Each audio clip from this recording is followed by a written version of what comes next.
This video is sponsored by Fantasy Football Hub. Every stat used on FPL TV has been taken directly from the hub, and you too can get access to their extensive Opta stats simply by signing up. Their superb Opta tool allows you to filter by position, price, or a specific game week range to identify which players are performing best in the Premier League. To sign up, simply click the link in the description box below. You can also use the code FPLTV for a 10% discount on membership. Warning, this video contains team selection and captain choices which some viewers may find offensive. Hey guys, and welcome back to FPL TV. Before looking ahead to blank game week 28, let's see how the lads performed in the previous game week. Last week, I made 2 free transfers, with the injured Son as well as the out-of-form Troy Deeney making way, and in came Richarlison and Raul Jimenez, both which ended up being successful transfers as they bagged 1 goal apiece. Of course, the Richarlison move doesn't feel quite as good now, with United's Bruno Fernandes at a similar price racking up 14 points in the same game week, but I certainly can have no complaints about Richarlison's goal or his performance in general. The Brazilian looked very lively against Arsenal and managed 4 shots inside the box as well as 4 key passes. Also, since Ancelotti took charge at Everton, they're now the 3rd highest scorers in that time, with 16 goals in 10 games played. Elsewhere in the squad, there were some superb performances in defence, with both Liverpool fullbacks as per usual having their attacking prowess on display. Both Robertson and Trent returned 3 assists between them against West Ham, and incredibly that was Alexander-Arnold's 11th straight game week without blanking in FPL. There was also a fantastic solo goal from Ender Stevens in game week 27 as he smashed in an absolute rocket at home to Brighton. The Blades wingback has put up some very good attacking stats in recent weeks, so it was nice to see him convert those underlying stats into a goal and make up for Lundstrom's goal that I missed out on in the previous game week. Unfortunately though, Stevens did go off injured at half-time in that game, so I'll have to wait and see on how long he could be out for. Conveniently, that's not something I have to worry about in game week 28, with Sheffield United having a blank game week now anyway, therefore providing a bit more time to assess the situation before his home fixture against Norwich in game week 29. There were some notable negatives in game week 27, with Sergio Aguero blanking for a 3rd straight game week since buying him.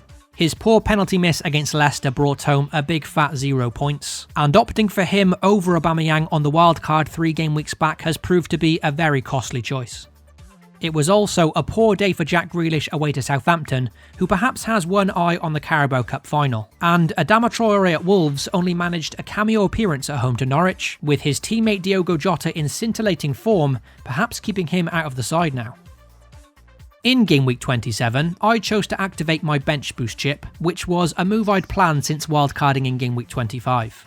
My usual strategy is to hold on to the bench boost and use it for the big double game weeks towards the end of the season, but if you'd like to hear more about why I used it now, then I touch upon this in my previous team video. Because I wildcarded in game week 25, this allowed me to build a very suitable bench for 27, with 3 of my 4 bench players having reasonably good home fixtures.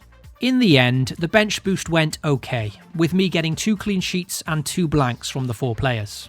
The bench boost chip brought home 16 points in total, and before the game week started, I told myself if I was offered 15 points, I probably would have taken it. So although 16 points isn't exceptional, and of course it could have gone better, personally I'm fairly happy with the result.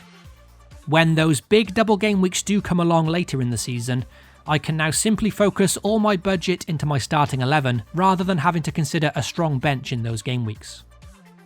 So, with a score of 52 plus 16 on the bench boost, game week 27 ended on a very nice 68 points, 23 above the average.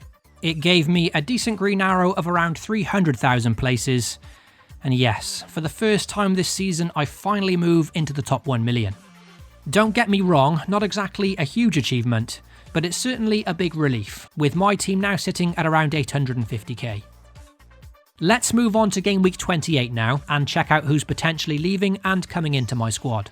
Also, if you enjoy the content here at FPL TV, be sure to drop a like on the video and most importantly of all, get subscribed to the channel. You can also hit the notification bell so you always know when a new video goes live.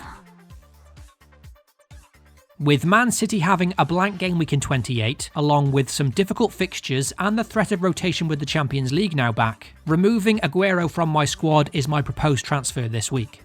However, it's important to note that Man City could have a double game week in 29 to be announced shortly before their game week 28 deadline. Therefore, I'm going to hold my transfers until Friday this week in case any information on that does get released. To be fair, even if they do get a double game week in 29, there's no guarantees that Aguero plays both games anyway. So, it may not save his place in my team, but it would certainly give me something to think about. Jack Grealish is another player that blanks this week and also has a tough run of games to follow. I still believe him to be an excellent FPL asset, but with games against Leicester, Chelsea, Wolves, Liverpool and United in 5 of their next 6, I have considered betting against him now and opting for a bigger differential instead. Despite thinking to sell Jack Grealish, that was before I had this new headache in Adama Traore, who may have lost his place in the Wolves team now due to the scintillating form of teammate Diogo Jota. If it turns out that Traore is to become a rotation risk, then it's him that could make way in my squad instead of Grealish. Either way, it's likely I'll hold both for now and see how Wolves line up away to Spurs in game week 28. In terms of transfers in, Leicester players are the ones firmly on my watch list for game week 28 onwards. Despite not scoring since game week 18, Jamie Vardy does look to be a very straightforward downgrade to bring in for Sergio Aguero, and that's the one free transfer I'm leaning towards this week. Leicester now face Norwich and Aston Villa in back-to-back games, followed by a Watford team whose new manager bounce seems to have expired, and then a home fixture against Brighton. That's 4 very nice games on paper despite their lack of form, and I feel it's sensible to have at least one of their players for this run-in. It's their midfielders that I'm also interested in, with Harvey Barnes and Ayoze Perez remaining differentials in this Foxes side. Given their fixtures, either of these two could be decent replacements for Grealish or Traore, but whether that's worth a -4 hit this week is debatable. So, with Aguero to Vardy, the one free transfer I'm likely to make this week, here's how the team could line up for blank game week 28. In game week 28, Man City, Sheffield United, Arsenal and Aston Villa don't have a Premier League fixture. Therefore, in my squad, Dean Henderson, John Fleck, Ender Stevens and Jack Grealish will all be reduced to the bench.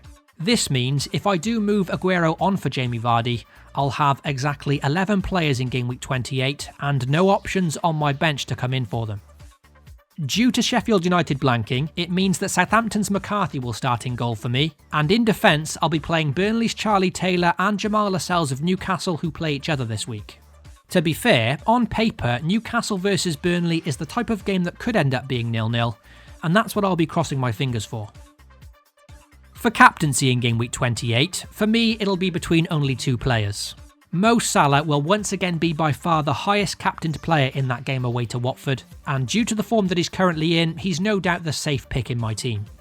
If I was looking to captain an alternative player though, Jamie Vardy away to Norwich would be my only other consideration, providing I do bring him in this week. With an abysmal 14 points in the last 9 game weeks though, it'd certainly be a risk in the hope that he can explode back into form out of nowhere. My thinking on this decision is to first wait on some news regarding the fitness of Norwich's key centre-back Christoph Zimmermann. Notably, he was out injured during their 3-0 defeat at the hands of Wolves last time out and could be a big miss again this week. Therefore, if he's ruled out, and if indeed he returns for Leicester, that could sway me in punting on Vardy this week. So that's how my team could look for game week 28, but this week I'm going to hold on to my transfers as long as possible and wait for any updates on Man City's potential double game week first. To find my final team lineup, you can do so over on Twitter shortly before the game week deadline. If you enjoyed this video, don't forget to drop a like and most importantly get subscribed to FPL TV. Good luck to all of you watching for game week 28, FPL responsibly and I'll catch you all very soon.